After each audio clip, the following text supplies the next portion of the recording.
The MLA is operating in about 40 or 50 countries. So we thought this was an opportunity where we could enhance, by doing these events in individual countries, we could then bring this whole thing together. And we get a sort of spin-off from some chefs who are very pro-Australian product, mingling with chefs who haven't run into our product before.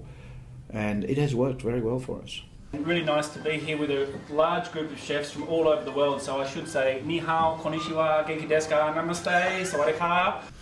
How does the competition work? Basically speaking, it's a team of 4. There's a captain who can be a professional, executive chef or whatever.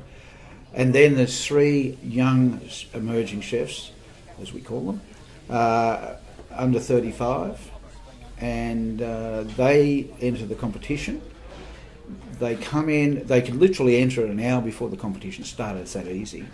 And what they do is they come in on say, a Tuesday. They come and are briefed on the competition. We then have a black box of ingredients. Now, it's called a black box because it's a mystery box, so they don't know what the ingredients are. They open the box of ingredients. They have 1 hour to set a menu. They write the menu. They give that menu to the competition organiser and subsequently go off and do the mise en place. And then the next day they come in about midday and they cook 4 portions for the judging. And then subsequently later in the evening, around about 6 o'clock, they cook upwards of 20 to 30 portions for a gala dinner. We put in innovative products into the black box. So we don't use the same products all the time. In the meat side, we put in cuts that traditionally are not used in the fine dining sector. And that's been quite successful. We've been able to develop some new products and some demand for those products into that area, and sponsors have that same opportunity. So it's a different sort of competition to a lot of the other recognised chef competitions where there's a lot of training, for instance, a lot of build-up. That's why it's very popular with especially the hotels, the GMs, because there is no training.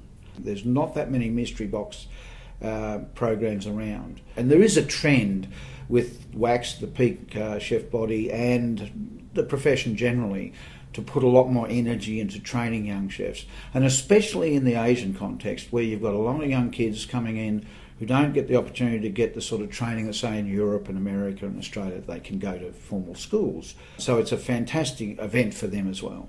Who are the judges and what are they looking for?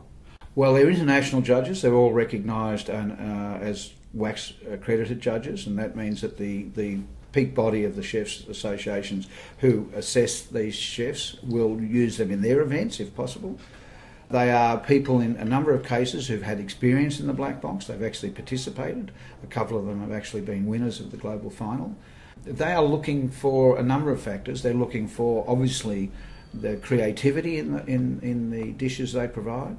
The flavour is very important, and the actual acceptability of the dish.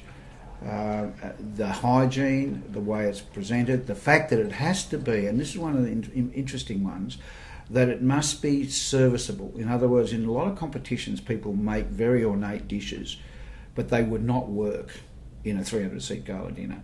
So because they've got to repeat this and put it into the dinner, it actually makes them practical dishes, and I think that's a very important part of it as well. Now this year, Tasmania. Why Tasmania?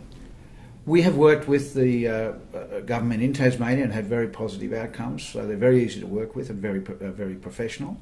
But an important point was we wanted to bring down these chefs and show them a range of produce available in Australia, high quality ingredients out of Australia. And you have to say that Tasmania is not a bad place to go for seafood and dairy and meat. It's probably one of the pinnacles of production in Australia. So we are lucky enough to be able to work with them, and they've agreed to do it. Let's have a big round of applause for Thailand!